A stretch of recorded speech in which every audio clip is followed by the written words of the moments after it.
बिस्मिल्लाहिर्रहमानिर्रहीम। मुअज़्ज़ज़ नाज़रीन व सामाईन, अस्सलामु अलैकुम। इस वक्त हम पंजाब के कदीम फ़नी अदारे government technical training institute Faisalabad में खड़े हैं और ये शोबा है चाइनीज़ लैंग्वेज का। आप देख रहे हैं कि चाइनीज़ लैंग्वेज का क्लासरूम है और यहाँ पर 2017 से बाकायदा चाइनीज़ लैंग्वेज की क्लासेस हो रही हैं। और चूँकि आप जानते हैं कि चाइनीज़ लैंग्वेज को गवर्नमेंट किस तरह मुतारफ़ करा रही है, ये चाइनीज़ लैंग्वेज क्लास का सर आप देख रहे हैं कि वाल जो है उसके ऊपर बोर्ड्स लगे हुए हैं। हम आज आपकी मुलाकात करवाएंगे चाइनीज़ लैंग्वेज की माया नाज उस्ताद, जिनके हाथों से गालिबन 18 बैचेस निकल चुके हैं और जिस सिलसिला अभी तक जारी और सारी है। पंजाब के बेशतर अदारों में चाइनीज़ लैंग्वेज के कोर्सेज हो रहे हैं और ये सर्टिफिकेट लोग बड़े शौक़ से कर रहे हैं। इसी तरह आइए हम मिलते हैं मैडम जो इस शोबे के इंचार्ज हैं। अस्सलामु अलैकुम रहमतुल्लाह। सर मैडम तशरीफ़ रखें। मैडम कौसर हमीद साहबा हमारे साथ हैं जो government technical training institute Faisalabad के शोबा चाइनीज़ लैंग्वेज की इंचार्ज हैं और यहाँ इन्होंने 2016 से बतौर विजिटिंग टीचर चाइनीज़ लैंग्वेज में अपनी क्लासेस का आगाज़ किया और इसके साथ साथ पहले शुरू में जो है वो शाम के औकात में क्लास चलती थी। बाद में इस कदर लोगों का रश बढ़ा, इस कदर लोगों की इस तरफ दिलचस्पी बढ़ी कि ये जो हमारा चाइनीज़ लैंग्वेज की क्लासेस है 2 शिफ्टों में मुनक़सम हो गई और दोनों शिफ्टों में हमारे पास इतने यहाँ पर कैंडिडेट्स आए कि हमारे लिए दाखिला लेने के लिए बड़ी बड़ी सिफारिशें आईं, जिसके लिए हमें मेरिट बनाने में बड़ी मुश्किल का सामना करना पड़ता था। तो आइए मिलते हैं मैडम कौसर हमीद साहबा से, विजिटिंग टीचर हैं। मैडम सबसे पहले हमें आप बताएं कि आपने इब्तदाई तालीमी दौर के बारे में आपने क्या तालीम हासिल की है, वह चाइनीज़ लैंग्वेज के हवाले से आपकी क्या तालीम है, और उसके बाद आपने जो चाइनीज़ में आपने विज़िट किया, आपने बताया था कि वो कौन से वहाँ से आपने सर्टिफिकेट किए, फिर आपने पोस्ट डिप्लोमा किया वहाँ से, उस हवाले से हमें ब्रीफ करें। आइए मिलते हैं मैडम कौसर हमीद साहबा, विजिटिंग टीचर चाइनीज़ लैंग्वेज। बहुत बहुत शुक्रिया आपका, आपने इतनी तारीफ़ कर दी कि मेरा कुछ कहने को दिल ही नहीं कर रहा। अब मेरा नाम कौसर हमीद है। मैंने सारी अपनी एजुकेशन इस्लामाबाद से की है। मैंने BA इस्लामाबाद से किया, फिर उसके बाद मैंने सर्टिफिकेट किया नमल यूनिवर्सिटी से। फिर उसके बाद 6 महीने का मैं चाइनीज़ का कोर्स किया। उसके बाद मैंने स्कॉलरशिप लिया मिनिस्ट्री फॉर एजुकेशन से। मैंने 1 ईयर का लिया स्कॉलरशिप। मेरे उसके बाद पढ़ने के लिए मैं चाइना चली गई। वहाँ से के बाद फिर मैंने यहाँ पे आके मैंने नमल में आके इंटरप्रेटरशिप की, डिप्लोमा किया, एडवांस डिप्लोमा किया। फिर उसके बाद मैंने टीचर ट्रेनिंग का 1 ईयर का कन्फ्यूशियस से ट्रेनिंग का डिप्लोमा लिया, जिसमें मेरा सेकंड आया मेरा डिप्लोमा। उसके बाद मुझे पोस्टिंग कर दी गई नमल मुल्तान में। मुल्तान में मैंने 3.5 साल पढ़ाया चाइनीज़ लैंग्वेज। उसके बाद फिर मैं मुल्तान से फैसलाबाद आ गई। यहाँ पे भी मैंने 4 साल नमल में पढ़ाया। यहाँ पढ़ाती 4 साल के बाद फिर एक दफ़ा मैंने देखा, रास्ते से जा रही थी, मैंने बोर्ड लगा हुआ था आपके कॉलेज में, मैंने पढ़ा। फिर मैंने सर से मिले, फिर मैंने यहाँ पे इंटरव्यू दिया, फिर मैंने इंटरव्यू दिया, फिर लाहौर मैंने इंटरव्यू दिया, उन्होंने मुझे सेलेक्ट किया।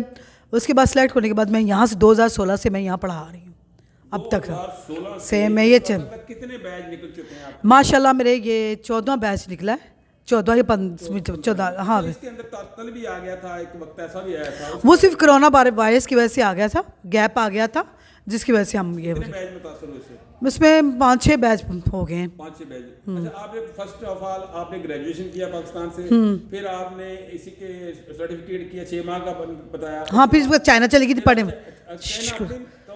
नहीं, गवर्नमेंट की तरफ से गई थी, उन्होंने स्कॉलरशिप लिया था।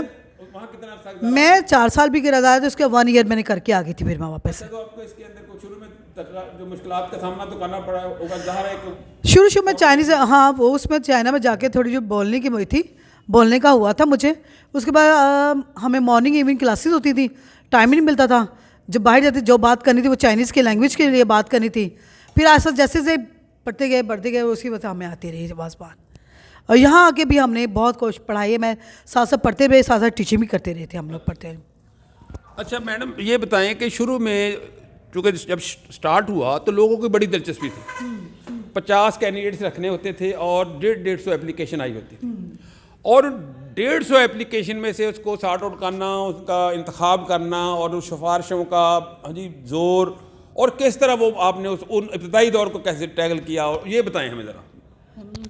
इब्तदाई दौर में तो हम मेरे साथ फ़हीम अंजम साहब थे, जो हमारे चीफ जूनियर जो हमारे जब वो थे, उन्होंने बड़ी काफ़ी हेल्प की है मेरी। उन्होंने भी इंटरव्यू किया, मैंने भी इंटरव्यू किया। फिर उन्हीं के मुताबिक फ़र्स्ट टाइम था ना मुझे ये 50 बच्चों को 150 एप्लीकेशन, उन्होंने मेरे साथ हेल्प की है। फिर किया 50 करते ही रहे हम स्टूडेंट। बड़ी सिफारिशें भी आई हमने नहीं माना, मतलब हमने मेरिट पे रखा है। फिर पहले इवनिंग क्लास भी आस्ता आस्ता 3 महीने के बाद मॉर्निंग की होगी, फिर इवनिंग की होगी। एक वक्त में 3 बैच भी चले थे यहाँ पे, 3 बैच भी चले थे हमारे, वो भी मैंने किए थे माशाल्लाह। फिर इसके बाद दूसरी टीचर आ गई सुमेरा खान, उन्होंने भी किया। फिर उसके बाद मुझे यहाँ पे एक दफ़ा हुआ, मैं बाहर ट्रांसलेशन के लिए इंटरप्रेट के लिए भी जाती थी, MTM क्लास इंटरलूब वगैरह मैंने बहुत काम किए थे इसलिए। मगर यहाँ पे मैंने जब माशाल्लाह बहुत मैंने हेल्प की है, टीचर ने मेरी हेल्प की है, बहुत ज़्यादा की है। वही इंटरव्यू करते थे, वही सब कुछ, मैं बैठी होती वही हेल्प करते थे मेरी सारा कुछ। मैं इसलिए शुरू में बच्चों ने लैंग्वेज में बच्चों ने तंग किया था बहुत ज़्यादा, फिर उनको हैंडल कर लिया था। लैंग्वेज सीख ली चाइनीज़ लैंग्वेज का ये कि आने वाला दौर सिर्फ चाइना का है। 50 साल तक, जब तक CPAC शुरू हो गया है, जॉब्स आएंगी, स्कॉलरशिप मिलते हैं, मिलेगी, चाइनीज़ लैंग्वेज को बहुत प्रमोट किया गया है। अच्छा मैडम जी, आपने बहुत अच्छी बात की है कि अगला दौर है। मैं तो ये कहूँगा कि हमारी जो कौमी ज़ुबान उर्दू जो है, यही सबसे मैं तो इसको फ़ौक़ियत दूंगा। लेकिन चूँकि आप इससे रिलेटेड हैं तो आपने उसकी फेवर में बात की है, तो क्या स्कोप है इसका, मतलब क्या देखती हैं गवर्नमेंट इसके ऊपर इतना बजट लगा रहा है, इतनी यानी विजिटिंग टीचर्स को दीगर मराहत कमरे का फर्निश्ड किया हुआ है और दीगर जो लाज़िमात हैं, क्या स्कोप है इसका? हमारे लोग क्यों इस तरह इसके अंदर जुनूनी तौर पर दाखिला ले रहे हैं? हमें थोड़ा ये बताएं कि वो जो जुनून की हद तक लोगों का इस तरफ राग़िब होना, और यही हर किसी की ख्वाहिश है कि मैं चाइना चले जाऊं, मेरा स्कोप आगे जाके चाइना में बने, या CPAC की बात की आपने, ये थोड़ा सा ब्रीफ करें कि क्या वजह है? वो इसलिए मैंने कहा चाइनीज़ लैंग्वेज की ज़ुबान इसलिए वो बहुत ज़्यादा है कि वो आने यहाँ पे लैंग्वेज जो काम करने वाला है, चाइनीज़ गवर्नमेंट पैसे बहुत देती है, स्कॉलरशिप देती है उनको, बहुत ज़्यादा स्कॉलरशिप देती है, खाना पीना अपने स्कॉलरशिप देती है, रहने का भी उनको फ्री है वहाँ पे। स्टूडेंट तब जहाँ जाएंगे, जहाँ अच्छा रिस्पॉन्स है वहीं जाएंगे। हमारे पाकिस्तान में 15,000 के अलावा जॉब कुछ मिलती नहीं है, उसके अलावा नहीं है। अगर चाइनीज़ सीखेंगे, लैंग्वेज सीखेंगे तो उनको जॉब भी अच्छी मिलेगी, पैसे भी अच्छे मिलेंगे, बहुत ज़्यादा। 45,000 मिलती है स्टार्ट में। माशाल्लाह मेरे स्टूडेंट अभी 20-25 स्टूडेंट मेरे काम कर रहे हैं बुलवाल में, लाहौर बाटा की चाइनीज़ फैक्ट्री में, लाख 1.5 लाख कमा रहे हैं वो लोग, मुझसे ज़्यादा कमा रहे हैं। अच्छा जी, बहुत अच्छी बातें की हैं। मैडम कौसर हमीद साहब हमारे साथ हैं, government technical training institute Faisalabad की शोबा चाइनीज़ लैंग्वेज की इंचार्ज हैं। हम मैडम से कुछ चाइनीज़ की जुमले इनसे सुनते हैं। मैडम कुछ हमें चाइनीज़ का कोई थोड़ा, चूँकि हमें अवेयरनेस नहीं इसके बारे, ना नॉलेज हमें चाइनीज़ की, तो हमें चाइनीज़ के चंद जो है वो जुमले पैराग्राफ सुना अपनी ज़ुबानी सुना। वो कहते हैं ना, जैसे हम कहते हैं अस्सलाम वालेकुम, हम यही कहते हैं हेलो, कहते हैं नी हाओ, नी हाओ, नी हाओ। इसमें 4 साउंड होती हैं, इसकी साउंड आती हैं, आवाज़ें निकलती हैं, आवाज़ें खे की आवाज़ें निकलती हैं। हमारे ABC है ना, ये आवाज़ों की साउंड से निकलता है। जब हम कहते हैं अस्सलाम वालेकुम, कैसे हैं?